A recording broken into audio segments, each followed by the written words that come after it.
అసాధ్యమన్న విమర్శలు వచ్చినా సరే తెలంగాణలో అధికారంలోనికి రావడం కోసం కాంగ్రెస్ పార్టీ అనేక హామీలు ఇచ్చింది. రాహుల్ గాంధీ, ప్రియాంక గాంధీ, రేవంత్ రెడ్డి వీళ్ళే స్వయంగా బహిరంగ సభల్లో కూడా ఆ హామీలను ఇస్తూ వచ్చారు. కాంగ్రెస్ పార్టీకి ఓటు వేయండి, మీకు ఏం కావాలన్నా చేస్తామన్నట్టుగా వ్యవహారం నడిపారు. హైదరాబాద్లో యూత్ డిక్లరేషన్ పేరుతో యూత్ను ఆకట్టుకునేందుకు, నిరుద్యోగుల్ని మభ్యపెట్టేందుకు కూడా ఒక సభ నిర్వహించారు. మభ్యపెట్టడానికి అని ఎందుకు చెప్పాల్సి వస్తుందంటే ఈరోజు అదే పని చేశారు కాబట్టి. ప్రియాంక గాంధీని స్వయంగా ఆ మీటింగ్కు పిలిపించి కాంగ్రెస్ పార్టీ అధికారంలోనికి వస్తే నిరుద్యోగ భృతి ఇస్తాం, నెల 4,000 రూపాయలు ఇస్తామంటూ యూత్ డిక్లరేషన్ను హైదరాబాద్లో ప్రకటించారు. కేసీఆర్ లాంటి హామీ కాదు. కాంగ్రెస్ పార్టీ అధికారంలోనికి వస్తే తప్పనిసరిగా యూత్కు నిరుద్యోగ భృతి అందుతుంది అని ప్రియాంక గాంధీ చేతే చూపించారు. రేవంత్ రెడ్డి కూడా అదే చెప్పారు. అయితే ఇప్పుడు అధికారంలోకి వచ్చిన తర్వాత ఆ పథకంపై యూటర్న్ తీసుకునేందుకు రేవంత్ రెడ్డి ప్రభుత్వం సిద్ధమైంది. నిన్న అసెంబ్లీలో డిప్యూటీ సీఎం బట్టి విక్రమార్క దీనిపైనే మాట్లాడుతూ నిరుద్యోగ భృతి ఎప్పుడు ఇస్తారని మిత్రులు అడుగుతున్నారు. నిరుద్యోగ భృతి గురించి 6 గ్యారంటీలో కానీ ఏ హామీలో కానీ చెప్పలేదు.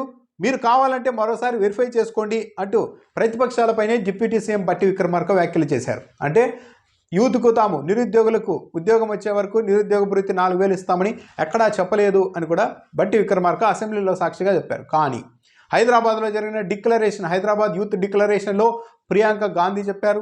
ఇదే హామీని 2014లో చంద్రబాబు నాయుడు కూడా ఇచ్చారు. ఏపీలో టీడీపీ అధికారంలోకి వస్తే ఇంటికో ఉద్యోగం ఇస్తాం, లేని పక్షంలో నిరుద్యోగ భృతి ఇస్తామన్నారు. కానీ ఎక్కడా ఇవ్వలేదు.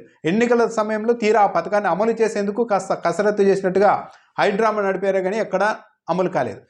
ఇప్పుడు తెలంగాణ కాంగ్రెస్ దాదాపు అసలు మేము హామీని ఇవ్వలేదనే స్థితికి వచ్చేసింది.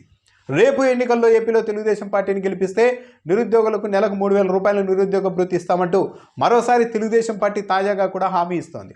సో ఇవన్నీ కేవలం నిరుద్యోగుల్ని, ప్రజల్ని మభ్యపెట్టడానికి ఇస్తున్నారా ఈ హామీలు అన్నదైతే అనిపిస్తోంది. తెలంగాణలో చూస్తుంటే అధికారంలోకి వచ్చిన మొదటి రోజు నుంటే రాష్ట్రం అప్పుల పాలైపోయింది, కేసీఆర్ ఆర్థికంగా నాశనం చేసేశారు అన్న స్లోగన్ని కాంగ్రెస్ పార్టీ పదే వినిపిస్తోంది. అంటే ఆర్థికంగా ఇబ్బందులు ఉన్నాయి కాబట్టి ఈ పథకాలన్నీ అమలు చేయలేం అని పథకాల్లో కోతలు విధించాలనుకుంటుందా, లేకుంటే ఓవరాల్గా ఇలా మేము అసలు హామీనే ఇవ్వలేదు, సాధ్యం కాదు అని చేతులెత్తేయాలనుకుంటుందా అన్నది కూడా చూడాలి.